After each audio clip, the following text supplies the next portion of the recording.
Alright, I've spent some quality time with the grinder over here on some of these welds and on the face of this and behind here especially, so it can shut all the way, giving that new support in there. As you can see, it's nicely boxed in there now. This thing, I mean, is going to be able to, I would think, is going to be able to support quite a bit of weight. It does work like it's supposed to, obviously. Right now, what I have to do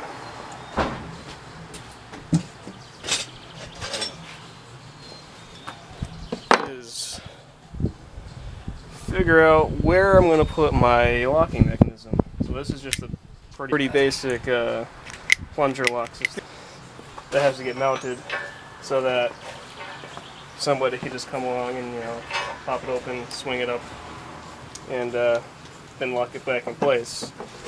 Now, it does have its own little plate, so I have to figure out exactly the positioning of that, and if I want it this deep or I want it way out far or right on the end. That's what I'm going to figure out next. Come back later. Alright, this is actually going to be a pretty easy task to set up. The plate that they give you actually slides under here like it's supposed to, and then this plunger, I'm going to go ahead and just weld on the end of my tube. I'm going to try and make it flush with the end of the tube, and then, you know, whatever depth this needs to be, will slip in there. You know, that's where I'll end up putting it. So right now, I'm going to go ahead and take this apart so I don't damage any of this. The top part's plastic, so I'm going to take that apart. Weld it up flush with the end of my tube here, or no, box tube rather, and then figure out what depth this needs to go, put that in place, and then just, you know, weld her up good. So this piece is fairly simple.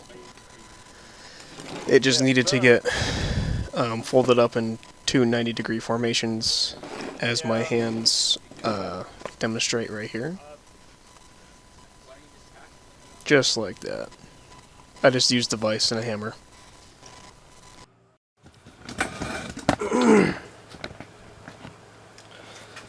So I'm inside right now, and I have to widen this particular hole on this particular bracket that goes to part of the tire adjustment assembly for the top of the tire carrier that mounts the tire. Now, this little bolt, carriage bolt, doesn't fit in here. All of the other two do. Dirtbound Off-Road makes a decent designed tire carrier form-wise, but their quality control and their customer service is subpar. The other two are fine, but this one I need to go with a file and make bigger, which is not something I should have to do. This should just slip in there, no problem. So now I have to go in the file and fix it. And then the slots where these carrier bolts then slide in and out need to be widened too. That's just plain poor quality control, or something, in my opinion.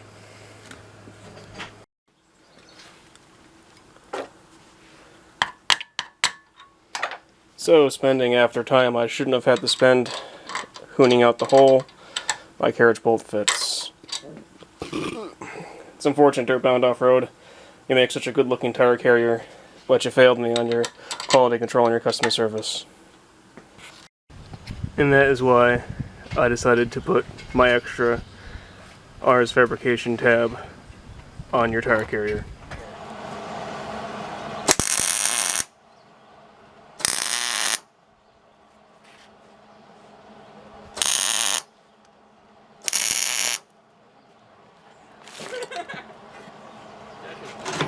I heard.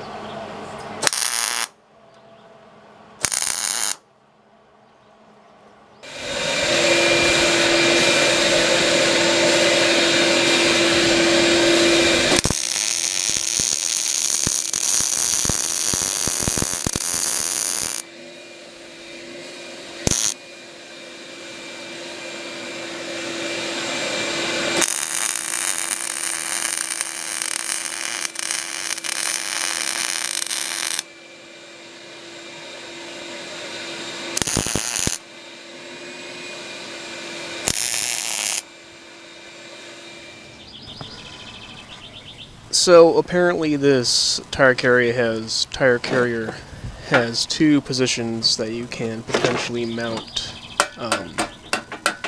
the adjustment section of the tire carrier that your tire gets mounted to. There's this position, which is sort of just a straight perpendicular way of mounting a tire, which would be completely flat. Then there's the upper position, it looks like, that has the slot that would allow you to tilt the tire in any number of angles that you would so choose, which is the option that I will be going with.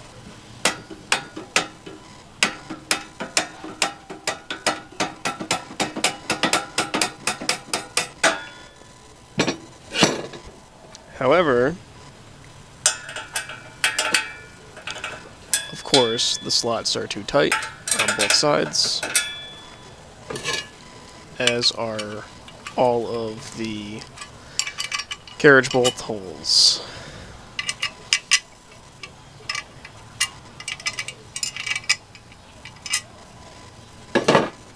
So that's going to get fixed too.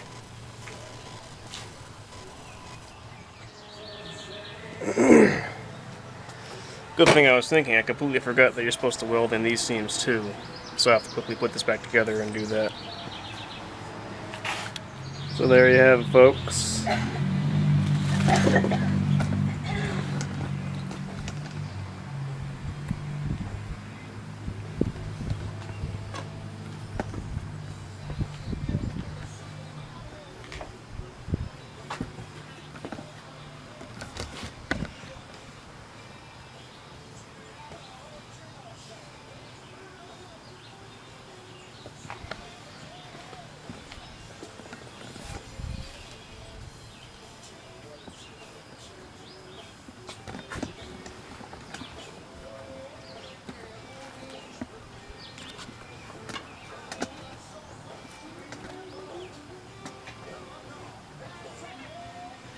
So I've decided to make another support piece, this time for the back of the bumper, being that when there's a tire carrier on there with a tire on there, and I looked it up and figured out the 35 by 12.5 MTR by itself weighs about 6 or 7 pounds. The rim probably weighs about 10 or 10 to 15, so one of those MTRs with the rim is like 80 pounds. And out, you know, on an arm that's a couple feet long, that's a lot of force over here. I mean, I trust this bracket, but I wanted to make sure that this over here doesn't bend, because the force of the tire is going to want to make it go like this, and twist, possibly twist this down. So, I've made a template of a piece of metal, or 4 piece of metal, so I could fit it in like this. And I have my metal picked out as well. It's as if this piece of flat iron that's 3/16 inch thick was picked out perfectly for this template. So I'm going to draw that on there, cut it out, and get prepared to weld on my bumper. And then I'll probably weld this solid on the inside as well. When this bumper is constructed, they weld the outside and grind it smooth, but I figure since I'm going to add this on the inside, I might as well weld this seam as well, you know, just to make sure that none of this gets bent or tweaked or anything with the full weight of an MTR on there. So there it is.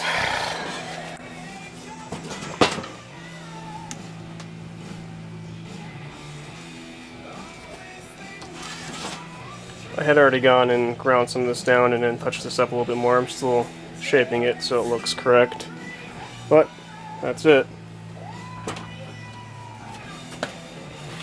Alright, so I'm not sure where I'll fit this into my videos, but as I guess part of the general updates overall, I have bought myself a 5th wheel to use as a spare tire. The wheels that I have on the Jeep now, which if you remember I'll leave a link in the description, I'll put an annotation on right here to show you the cleaning up process of those rims. I had bought those off of some dude on Craigslist, not knowing what they were, what the manufacturer were, what they were off, only knowing that they were 15 inches in diameter and 8 inches wide, which is what I wanted. and that they had the proper bolt pattern for my axles. Well, fast forward a few years, I needed a spare one to use as a spare tire, so I did quite a bit of research and eventually found that the wheels that are on the Jeep, they are steel, are made by Krager, and they are chrome quick trick wheels, I believe. It's quick trip or quick trick, I forget which one. But they are chrome. So what I'm going to be doing here is painting them black. So they came to me very, very greasy. I guess from the manufacturing process, at some point they coat them in some kind of oil or something to protect them, and they were really, really slimy. So I had to take some Dawn and cut the grease off and wash them off real good. Now they feel like they're just bare metal chrome plated. So now what I'm going to do is just scuff them up, which might seem like a sin, being that they're so shiny, but one chrome won't match the rest of the Jeep, so I'm going to scuff it up with some sandpaper, then throw some self-etching primer on it, and then I'll finish it off with just some gloss black so it matches the other 4 wheels. No problem. I'll catch you back then. It's probably hard to tell on the camera, but they are all nice and scratched up now. If you're wondering, I just used some 120 grit sandpaper and got in all the edges and all the different faces and whatnot back too. Hopefully I didn't want to return these, because it's too late now. And it's done. I'm sure somebody will give me shit for painting that. So with that brings us to the end of this video. Be sure to leave a comment, ask some questions, tell me I'm an idiot, but make sure you subscribe either way. Check us out on Facebook. Link will be in the description. And I will leave you with some footage that I recorded of the Jeep, of just me driving around the road from last fall that I never really did anything with. There's a few different clips of it. This is just a couple minutes of it. So if you like, or if you would like, stick around and watch that. There's more of it where this came from. I'll probably filter it in here or there when I have a couple extra minutes on the video.